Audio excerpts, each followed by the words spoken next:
এবার যে খবরে নজর রাখবো, রাজ্যের বেশ কয়েকটি স্কুল শিক্ষা দপ্তরের তরফে ইন্টারনেট পরিষেবা চালু করা হবে। আগামী দু মাসের মধ্যে এই পরিষেবা চালু করা হবে স্কুল শিক্ষা দপ্তরের তরফে। শুভঙ্কর মণ্ডল রয়েছেন আমাদের প্রতিনিধি। শুভঙ্কর, স্কুল শিক্ষা দপ্তরের তরফে এই বিষয়ে কি জানানো হয়েছে?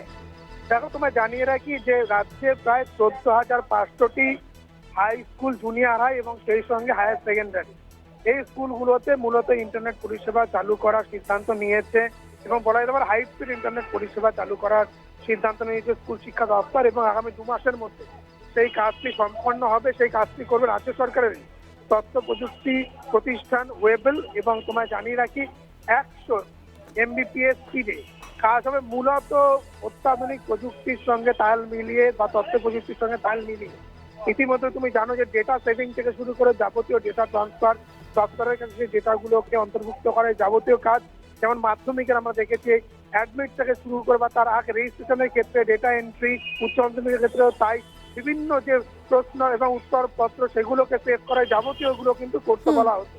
এবং সেগুলোর দিকে তাকিয়ে কিন্তু আরো হাই স্পিড ইন্টারনেট পরিষেবা দরকার ছিল, যেই কারণেই কিন্তু এই সিদ্ধান্ত গ্রহণ করা হয়েছে। এবং 39 মাসের জন্য একেবারে বিনামূল্যে স্কুলগুলো এই 14,500টি স্কুল এই পরিষেবা পাবে এবং পরবর্তীতে সেই সময়সীমা আবার কিন্তু বাড়ানো হবে বলে আমরা জানতে পারি। একদম ধন্যবাদ জানাবো। শুভঙ্কর মণ্ডল আমাদের প্রতিনিধি ছিলেন ফোন লাইনে। আপনাদের জানিয়ে রাখবো, আর 2 মাসের মধ্যে ইন্টারনেট পরিষেবা চালু হবে। রাজ্যের অনেক স্কুলে ইন্টারনেট পরিষেবা চালু হবে। ইন্টারনেট পরিষেবা চালু করবে স্কুল শিক্ষা দপ্তর। আগামী 2 মাসের মধ্যে চালু হবে এই পরিষেবা। আপাতত 39 মাসের জন্য জারি থাকবে এই পরিষেবা।